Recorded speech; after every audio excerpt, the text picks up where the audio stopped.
கிறிஸ்துவில் மிகவும் பிரியமான பேரன்புமிக்க உலக இறை மக்கள் அனைவருக்கும் செங்கற்பட்டு மறை மாவட்டம் சித்தாலப்பாக்கம் புனித அந்தோனியார் ஆலயத்திலிருந்து இறை மக்களோடு சேர்ந்து அனைவருக்கும் இனிய கிறிஸ்மஸ் மற்றும் வரவிருக்கிற புத்தாண்டு வாழ்த்துக்களை அன்போடு பாசத்தோடு தெரிவித்துக் கொள்கிறோம். கரங்களை தட்டுவோம். பிரியமானவர்களே, இந்த சித்தாலப்பாக்கம் புனித அந்தோனியார் ஆலயம் மேடவாக்கத்திலிருந்து வருகிற பொழுது சித்தாலப்பாக்கம் கூட்ரோடு கோல்டு வின்னர் ஆயில் கம்பெனியை தாண்டி சித்தாலப்பாக்கம் கூட்ரோடு அங்கிருந்து நீங்கள் இடது பக்கமாக நீங்கள் திரும்பினால் அரசன்கழனி என்கிற இடத்திலே இந்த புனித அந்தோனியார் ஆலயம் இருக்கிறது. அதே போல் பொன்மாரிலிருந்து நீங்கள் வருகிற பொழுது அதே சித்தாலப்பாக்கம் கூட்ரோட்டிலிருந்து வலது பக்கமாக நீங்கள் திரும்பினால் அரசன்கழனி நீங்கள் கேட்டு கண்டிப்பாக இந்த அற்புத அந்தோனியாருடைய ஆலயத்துக்கு நீங்கள் வர முடியும்.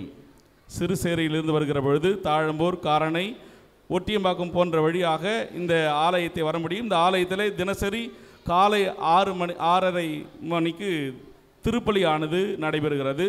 6 மணிக்கு திருப்புகழ் மாலையும் அதனைத் தொடர்ந்து திருப்பலியும் இங்கே நடைபெறுகிறது.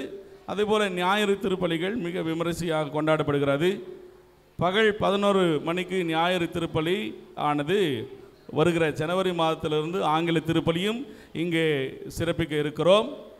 அதேபோல் பிரியமானவர்கள், ஒவ்வொரு மாதத்தினுடைய முதல் செவ்வாய்க்கிழமையும் பலாயிரக்கணக்கான மக்கள் இங்கே ஒன்று கூடி அந்தோனியாருடைய வல்லமையை, அந்தோனியாருடைய புதுமையை இங்கே கண்டு கொண்டிருக்கிறார்கள். உங்களுக்கு வாய்ப்பு கிடைத்தால், நேரம் இருந்தால் அவ்வாறு இந்த மாதத்தின் முதல் செவ்வாய் அன்று எவ்வாறு அந்த பிராட்வே போன்ற பல புகழ்பெற்ற அந்தோனியாருடைய ஆலயங்களுக்கு செல்கிறீர்களோ அதுபோல் இங்கேயும் கூட நீங்கள் வந்து பார்க்கலாம். உங்களுடைய கருத்துக்கள், உங்கள் விண்ணப்பங்கள் கண்டிப்பாக நிறைவேறும் என்பதை அன்போடு தெரிவித்துக் கொள்கிறோம்.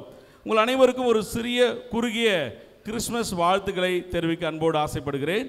ஏன் இயேசு கிறிஸ்து மாட்டு தீவனத்திலே அவர்களை கிடத்தினார்கள்? மாடடை குடிலிலே ஏன் பிறக்க வேண்டும்? நாம் நகர்ப்புறத்திலே வாழ்ந்து கொண்டிருக்கிறோம். கிராமப்புறங்களில் இருக்கிறவர்களுக்கு இது நன்கு புரியும். வருகிற சிறப்பு விருந்தினரை நாம் வரவேற்று பெரிய பெரிய விடுதிகளில், ஹோட்டல்களில் தங்க வைக்கிறோம்.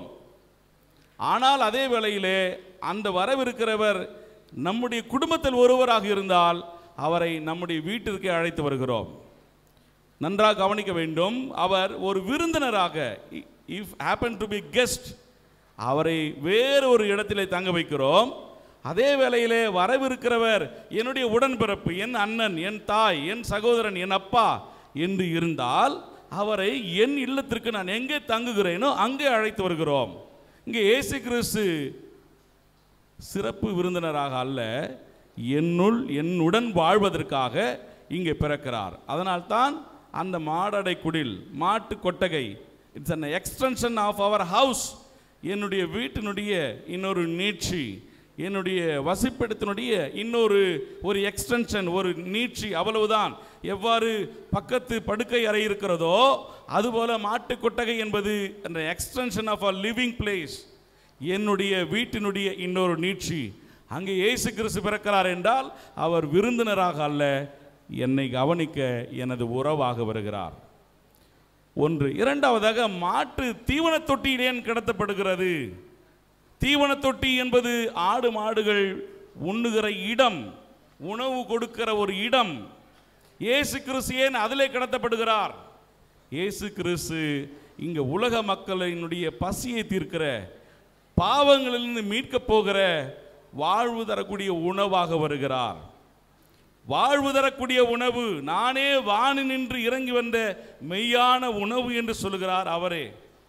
இந்த இயேசு கிறிஸ்து மூன்றாவதாக ஏன் மனு உரு எடுக்க வேண்டும், மனிதனாக பிறக்க வேண்டும்? கடவுள் ஏன் மனிதனாக பிறக்க வேண்டும்? வேற எப்படியாவது வேற உரு மாற்றங்களை எடுத்திருக்கலாமே, ஏன் மனிதனாக?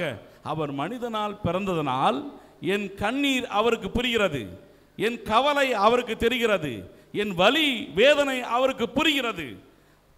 நீ உனக்கு என்ன வேண்டும் என்று கேட்கிறார். பார்த்திமேயு சொல்லுகிறான், நான் பார்வை பெற வேண்டும். அவருக்கு கேட்கிறது பார்வையை கொடுக்கிறார்.